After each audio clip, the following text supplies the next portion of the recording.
Oui, oui, bah oui, oui, c'est évident que oui. Bien sûr que oui, bah oui. Tu croyais vraiment que j'allais te dire, ah non, non, Griffith, je le connais depuis 25 ans, c'est quelqu'un de très sympa, il a le cœur sur la main, bon, c'est sûrement pas le sien, bah oui, mais il l'a quand même, quoi, voilà, c'est l'essentiel. C'est comme quand les JT interrogent les voisins d'un tueur en série. Alors, effectivement, il tuait des chats dans son garage. Mais sinon, on n'avait rien remarqué, quoi, voilà, il était extrêmement gentil, il disait bonjour tous les matins, voilà, c'est un ange, quoi, tout simplement. Non, bien sûr que Griffith est un bâtard égoïste, oui. Mais alors pourquoi fais-je cette vidéo, me direz-vous? Eh bien, je vais vous le dire, inspecteur.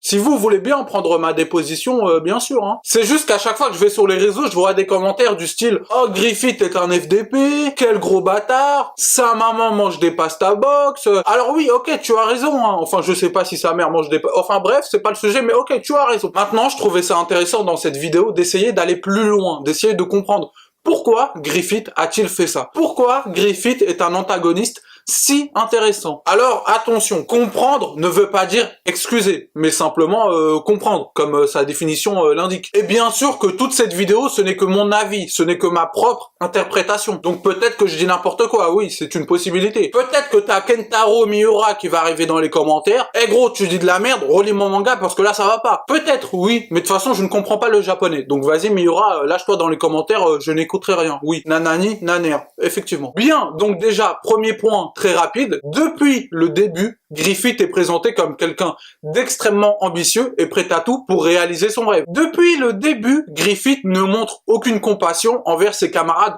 morts au combat. Justement, pour lui, ses compagnons sont là pour l'aider à réaliser son rêve et meurent pour un rêve qui les dépasse. Pour Griffith, son rêve est là, lui il est là, et chaque cadavre qui s'empile forme un escalier lui permettant d'accéder tout en haut donc à son rêve. Il n'a jamais considéré ses compagnons comme son égal, comme de vrais amis, car justement eux n'avaient pas de rêve propre. Excepté Guts, bien sûr, et c'est une des raisons qui fait que Griffith va péter un plomb quand Guts va quitter la troupe. Mais sinon, avec les autres, il était clair depuis le début. Je vous recrute, vous m'aidez à accéder à mon rêve, en même temps vous aussi vous aurez des récompenses, mais tu me touches pas, je suis pas ton pote. Ensuite, il est important de se rappeler dans quel état était Griffith avant l'éclipse. Lui qui était si beau, ambitieux, charismatique. Après les 1 an de torture, ce n'est plus qu'un infirme défiguré, incapable de parler car on lui a coupé la langue, un être qui ne sera plus jamais capable de marcher ou tenir une épée car on lui a coupé les tendons. À qui on propose de devenir un dieu immortel et surpuissant. Bingo, j'ai envie de te dire. Faut pas oublier qu'avant l'éclipse, Griffith allait se suicider avec une branche d'arbre. Il serait mort comme Neji. Bref, donc dans l'état où était Griffith avant l'éclipse, cela signifiait la fin de la troupe du Faucon, la fin du rêve. Donc même avant l'éclipse, les membres de la troupe du Faucon étaient totalement perdus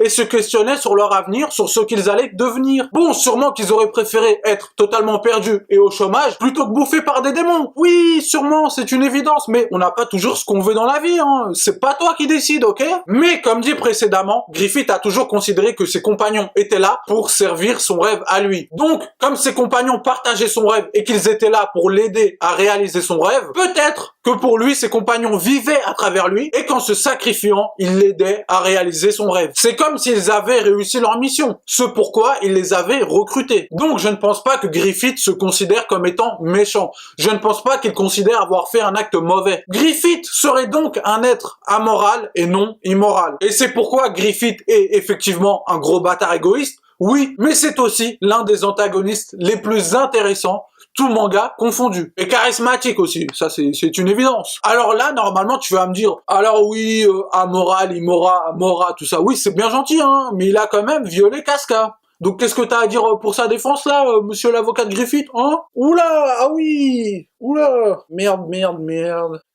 Bon, écoutez, monsieur le juge, je me retire de l'enquête, mettez-lui perpète, c'est bon, ça m'a saoulé, bah oui. Oui, Griffith, je te trahis, mais t'abuses, toi aussi, t'abuses, mais c'est un peu du tien. En plus, il y a Guts qui m'attend à la sortie du tribunal, bordel. J'ai peur, ok? J'ai pas signé pour ça, moi. Bien, c'en est fini de cette vidéo. Encore une fois, ce n'était que ma propre interprétation du personnage. N'hésite pas à laisser ton avis dans les commentaires. Je me ferai un plaisir de débattre si c'est bien argumenté, bien sûr. Et voilà, si t'as aimé cette vidéo, like, commente, abonne-toi, et adios.